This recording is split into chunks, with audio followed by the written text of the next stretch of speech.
Hello all you beautiful people out there! Welcome to Survival Life, my Minecraft tutorial series. As always, I am Unlikely Waffle, and I will host your show today. As well as every other day that you watch this. So there you go. But today, we are unable to keep this as a decoration. That is unfortunate because it is very pretty on this brown wall. In this brown house and the gray ceiling. So, we have to take it away. But that is only because we are going to do something even more awesome with it than hang it on a wall. What we are going to do is create a brand new light source that we have not yet seen in this show yet. It has been around, however, since 1.4.2, so you might have seen it somewhere else. We're going to do it by placing the nether star right in the middle, right here. And add our obsidian on the bottom, just like you would a shelf. Not a shelf. It looks like a shelf on there. That's what I was meaning to say. Why do I have two things of glass? That's weird. And then we add a helmet of glass on top of that. And we get a beacon. Yes! Let's find a nice dark area around here. See if we can... this will do. And as we put it down, you can see that brightens up everything nicely. Just like a torch, it will put out a light level of 15. And then and then if we right click on it, you can see that we get a GUI. Over here we have primary powers, and over here we have secondary powers. There's not a whole lot of secondary powers. However, this one is wonderful because it is regeneration. It lets you heal a lot faster. Over here is the primary powers. We have speed, which makes you walk faster. Haste, which makes you break blocks faster. Resistance, which makes you... No, I'm sorry, it doesn't make you do anything. It gives you 2 more extra hearts, so we have a total of 12 hearts if we use that. Then we have jump boost, which makes you jump higher. And then we have strength, which makes you hit enemies harder and kill them faster. I had that all planned out in my head, and it just kind of failed. And then if we... Right here... These are what we feed to the beacon to make those things work. Unfortunately, this will not work right now, because as you can see right here next to them, they have pyramid requirements. That doesn't really make a whole lot of sense. But I'll explain it in just a minute after we break this with our diamond pickaxe.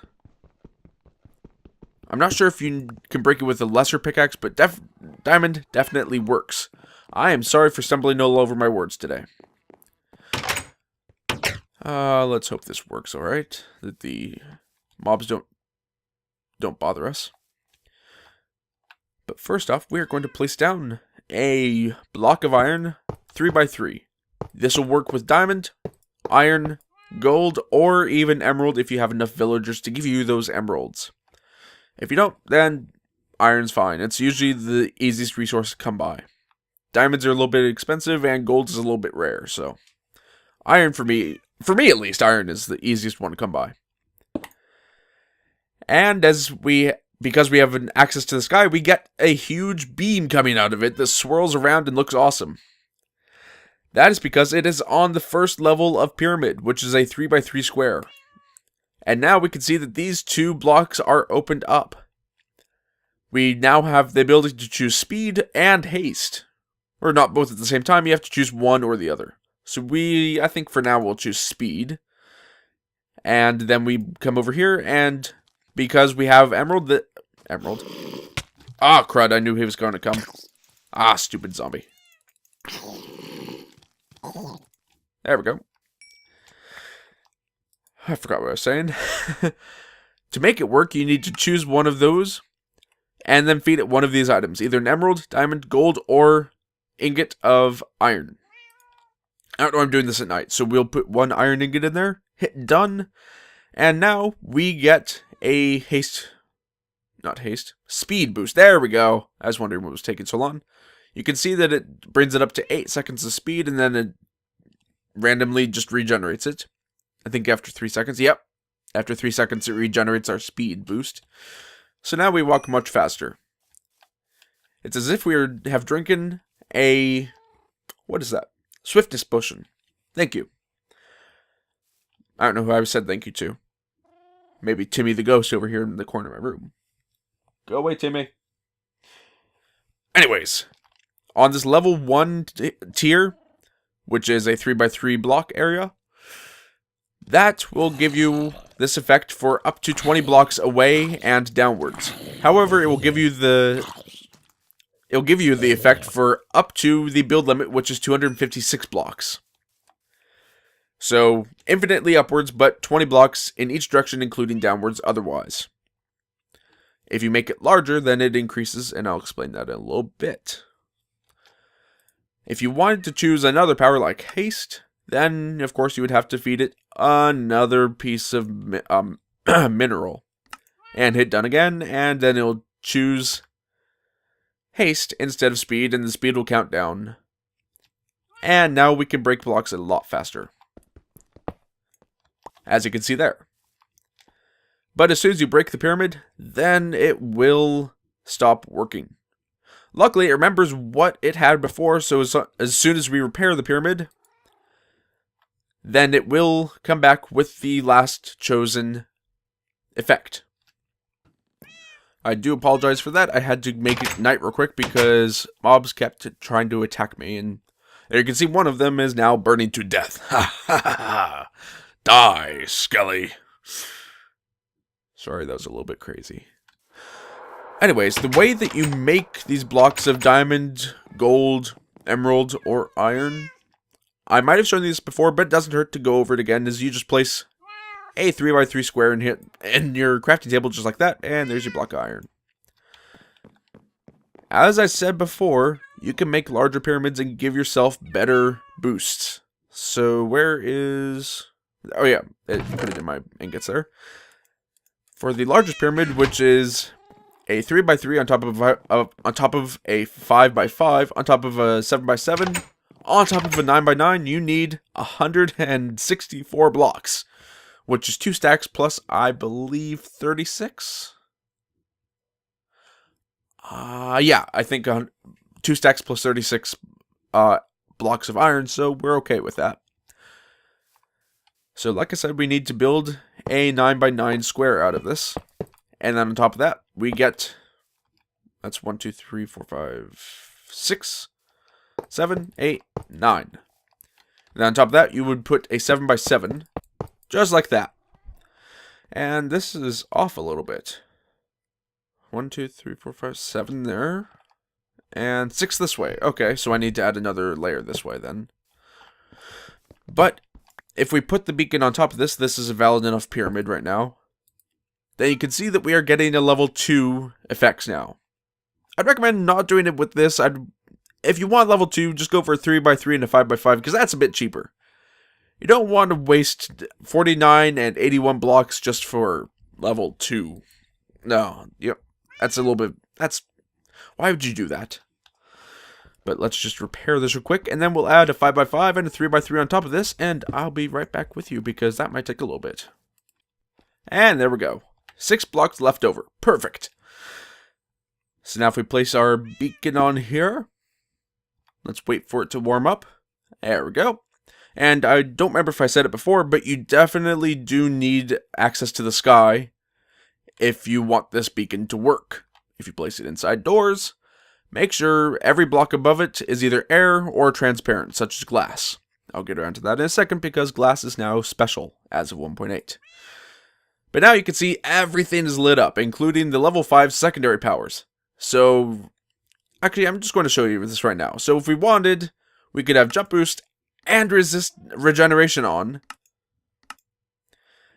Feed it one of these, and click done. And hopefully soon we should be seen. There's our regeneration going and our jump boost, and we get both of them. Because we have a full 4-level pyramid. Just made totally out of iron. That's a lot of iron. Oh, I love this jump boost. It's one of my favorite effects. Unless I'm trying to break... unless I'm trying to mine, in which case, haste is my favorite one ever. Nice thing about this is, even though it takes a while to build, it is movable. And like I was saying before, with the 3x3, you get this effect for 20 blocks in each direction and infinitely upwards. However, that all changes when you get higher levels. When you come to a 2-level pyramid like this, 3x3 and 5x5, you get it up to 30 blocks, sideways and downwards. Level 4 is 40 blocks, sideways and downwards, and level 4, that was the level 3 I meant, 1, 2, 3, 3 is 40 blocks, and level 4 is 50 blocks in each direction. So pretty much our entire base here is now affected by this beacon. That's what that's called. For some reason I keep forgetting what it's called. I noticed that this was open, so I needed to close it before mobs got into my home. Man, all these cactuses are growing fast. I just harvested right before the episode. And now these fences are, well, right now they're a pain to me because I'm just outside of the 50 block range. If I go back inside it, wait a little bit, make sure it's working. There we go. And now they're not a pain for me at all. Unfortunately, you can't change the power that this gives you. Like, you can't choose a level 1 or a level 2 jump boost. You have to just deal with the jump boost that it gives you. But it does give you a jump boost, so if you use potions, it can double up, I think. I can't remember if that's true. Might not be. Check it out. Work with it. But like I was saying, with you can put glass on top of it and it won't obstruct it. Neither will lava or water or pretty much any other transparent block. However, if you do stained glass, which is just a ring of glass and a dye inside of it, of course you get that stained glass back. Let's make another one of red. And then we place this glass on top of the beacon. Then it will color the actual beacon beam. This is new in 1.8. It's now 1.8.3, so it's been out for a little bit. September 2nd, I believe it was, that it came out last year, 2014. But nonetheless, this is where we are now. Oops. You have to hold shift to put the glass on top of it because this has a GUI in it. So if you put glass on top of it, you can see that it turns red. Isn't that awesome? Let's just pillar up here a little bit. And if you put two colored glasses on top of each other, then the beam that will come out will be an averaging of the red, green, and blue values of those two glasses. So if we put red and then yellow on top of the red, then it should create an orange. That's kind of an orange. It's kind of like air quotes orange. I want to see if it works the other way around. Or if this is just being annoying. Nope. Yeah, that is supposed to be orange. My screen is a little bit screwed up. I need to adjust the colors again. But this works for all the stained glass colors, including white. If you put white on top of plain beacon, not bacon, then yeah, it will just be the normal beacon. So it's not a huge benefit for that. The cool thing about having the beacon able to change colors depending on how much glass and what color glass is in between the sky and the beacon itself is that you can create a huge spectrum using, I think, up to 48 combinations of colors to get all the different color combinations. So I will actually put a link down to a picture from the wiki of the grayscale and rainbow color spectrum that the beacons can make now, because that's a pretty awesome picture. Unfortunately, guys, I have stuff to do, and that is all I've got time for this episode. I hope you found it informative, though. So, I hope you enjoyed this episode, and if... Okay, I gotta step out of this. It's making me really dizzy. I hope you enjoyed this episode, and if you did, please feel free to leave a like and a comment below, and I will see you next time. So long, everyone.